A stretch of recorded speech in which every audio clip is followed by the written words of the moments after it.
उड़ाट कटाएगा हाय सुनो चोटे लगाएगा भैया सुनो चोटे लगाएगा भैया सुनो चोटे लगाएगा मुड़िया साधु संत की महिमा बताएगा की महिमा बताएगा भैया की महिमा बताएगा रचाए शिव सिंगर कला न्योता भेजाएगा कला न्योता भेजाएगा भैया कला न्योता भेजाएगा देवता भगवान देवता पाक गुरु कैलाश में आएगा गुरु कैलाश में आएगा भैया गुरु कैलाश में आएगा तोला ये कोकण ला जाते तोला ये कोकण शर्म आते है अभी रमशीला घर बिठा हुई से बनी तमार धमाधम बाजा बाजी से और फटाफट फटाका फूटी से और कहत लगे तीनों लोग के स्वामी भगवान भोलेनाथ और भोलेनाथ ने चुरमाटी लाल जाबोन तो रुखा सुखा बन गा अरे कबर भरत खास को तुम वो मैं बाजा ले मला बला रहे हो अरे ए बेलान जा रे बाजा ले मला बला लावे जा हाँ हटो अभी जाता हूँ और तुम के बला के लाता हूँ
बाजा वाले मन आग है चल चोर पर और घर के निकल अरे ए बाजा वाले हो भोलेनाथ के चुरमाटी लग जाना है तुहर बाजार चालू करो चलो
कहाँ जाओ ये तई मुर राजा बला थे आवत हो जोड़ी आवत होगा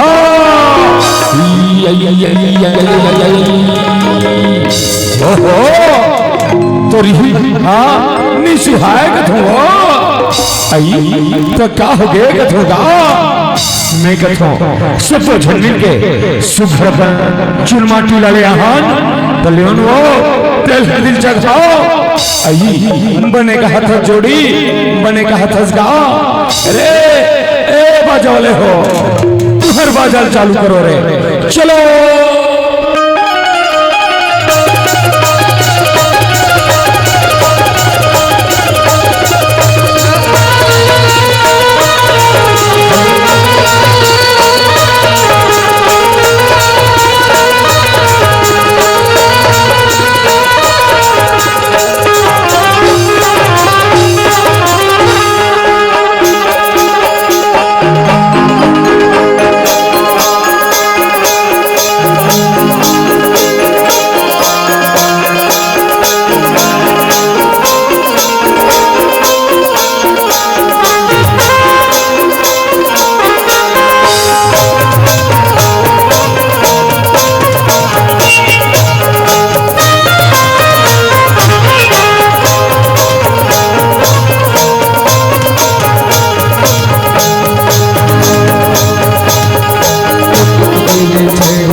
और शंकर बिहाव में गांजा मिलेगा फूक फूक के पी रे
अर्सी फूले घमाघम भैया और मुनगा फूले सफेद हो बालकपन में क्यों रावस जवानी बन में भेद हो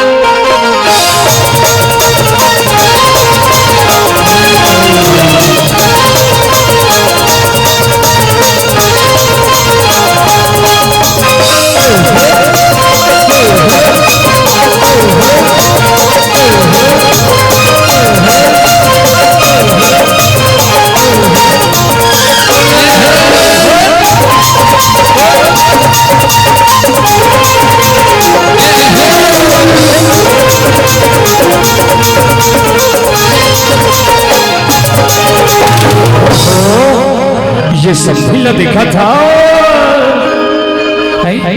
अभी हम सिला कर बिहाव हो से रंग रंग के गीत लगे से मार मटका मटका के नाची से अब भोलेनाथ के बिहाव होते एक उठन के बना ली आई मोला कहेगा ये सुनता ए कहां पावे दादा का ससुर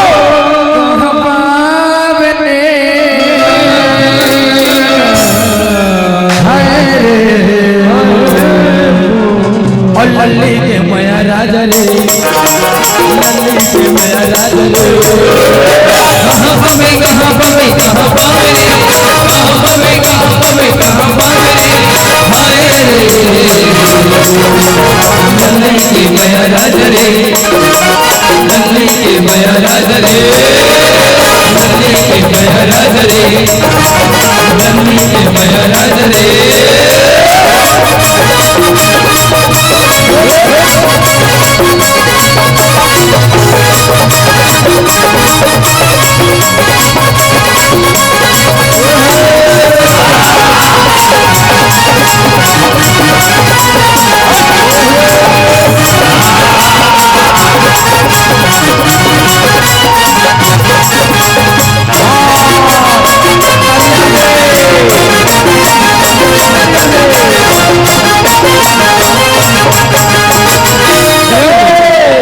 एको अगरबत्ती लहू और एको झलहूम यह दे ढेर ढेर देवता छोड़ के रे एगा फिर मैं अभी तक देखे रहे हो कोनो हा देवी जस गीत में देवता चढ़ते, कोनो हा जवारा गीत में देवता चढ़ते। फिर ये ढेर ही ना कैसा देवता होगा ये तो हम मोगरा के मैं राजा देवता चढ़ गए और काल ही पूछना गा ए ढेर काले देवो भारी खतरनाक देवता है रे, भारी खतरनाक देवता है। अरे कुकरी ले गए तू बोकरा वो सन नहीं साहेब वाले हरण हमन हा। अरे तो नरियर लगे तू अगरबत्ती हो उसने नहीं लगे हाँ। अरे तत्ले बेग थो देवता मोला के है मेहना नूडल और बाबा जी के ठुल्लू वहारे लोग कही कहते देवता बाबा जी ठुल्लू लगे हो ये देवता तो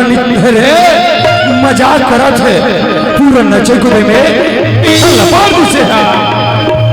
आघो आघो नाचू हम नाचे जगह में दूता कैसे कर हुए ले दुखही तिही दोहल बार और तिही हाँ ना एक दल निकले माछी घोड़ा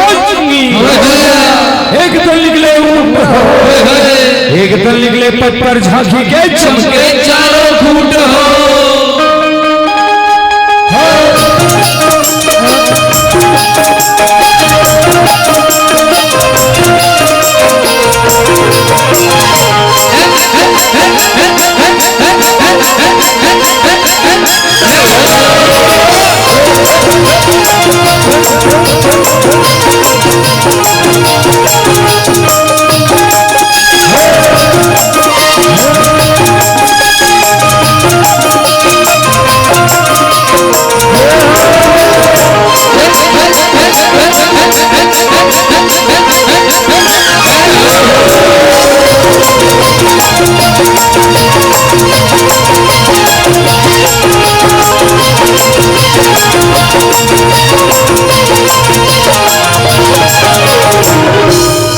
हेलो, उमरकोटी से आए हुए जितना भी मेहमान है उनसे मेरा अनुरोध है कि बस कुछ क्षण पश्चात छूटने वाले हैं, तो सभी मेहमान से मेरा निवेदन है उमरकोटी वाले मन से कि बस तक जाने की कृपा करें।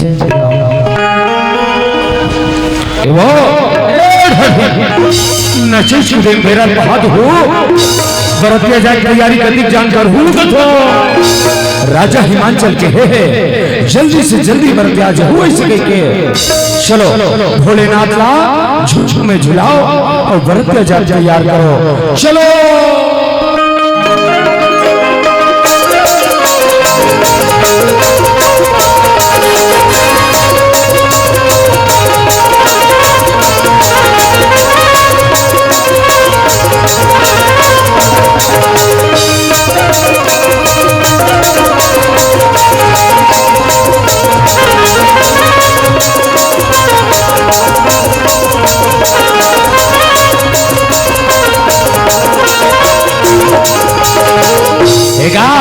ए ढला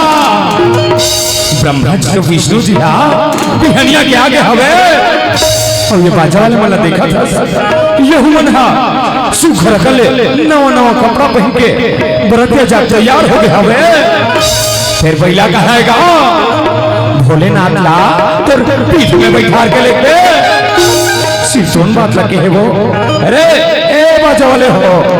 जाओ बैला खोज के लहू बाबू हो जाओ आओ भैया अभी जाधन हम तुझे खोज के लाना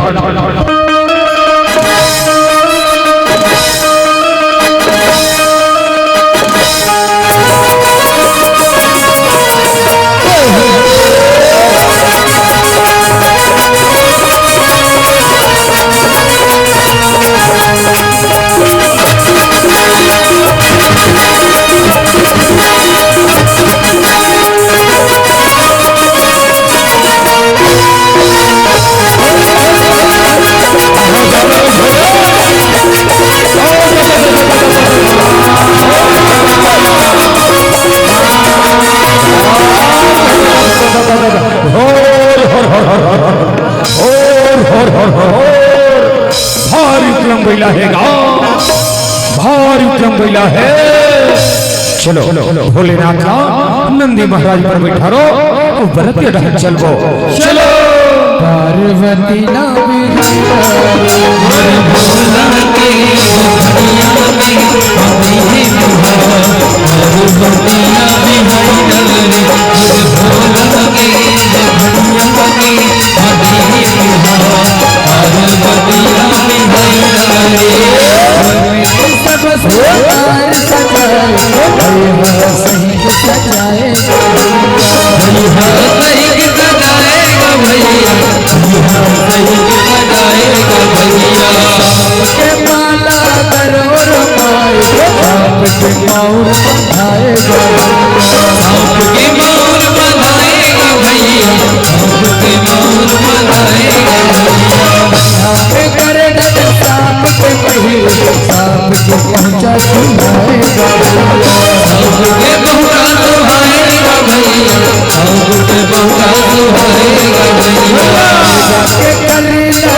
भोला के पार्वती के सहेली मल्ला बुला के ले आओ जम्मू जाके बरतियाला अपन अंगना में ले आथन वो अपन दुआरी में ले आथन सिरसोन बात लगा था स्वामी चलो स्वामी चलो बने बने तेरा जाने भोला बहुत लगाएगा बने बने तेरा जाने भोला बहुत लगाएगा तेरा जाने भोला बहुत लगाएगा बने बने तेरा जाने भोला बहुत लगाएगा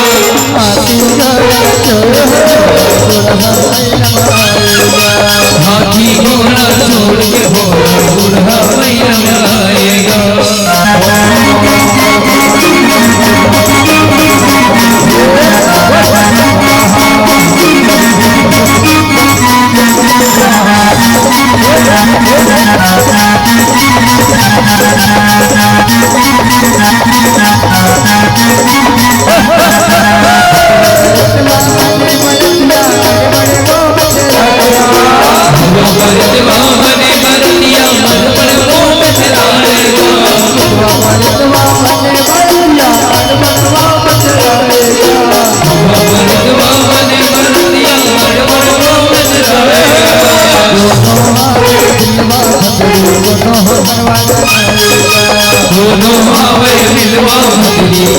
गरमा जमाएगा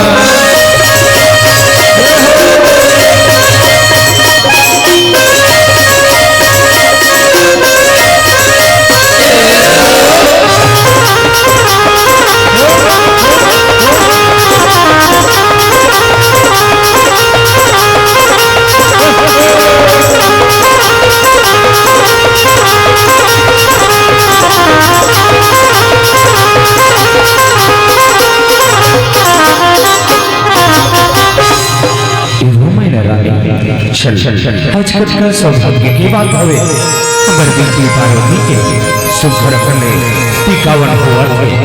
दोनों झिझी के टीकावन लटक ले थन हो टीकावन लटक ले थन सिरसोंबा के तरफ स्वामी चलो स्वामी चलो और समस्त ग्रामवासी ग्राम खतरी के जितनी भी दाई दीदी भाई बहनी है आप सबों से निवेदन है आपके पावन गांव में आपके पिता भगवान भोलेनाथ और आपके बेटी समान माता पार्वती के सुखद टीकावन हुआ थे एक एक करके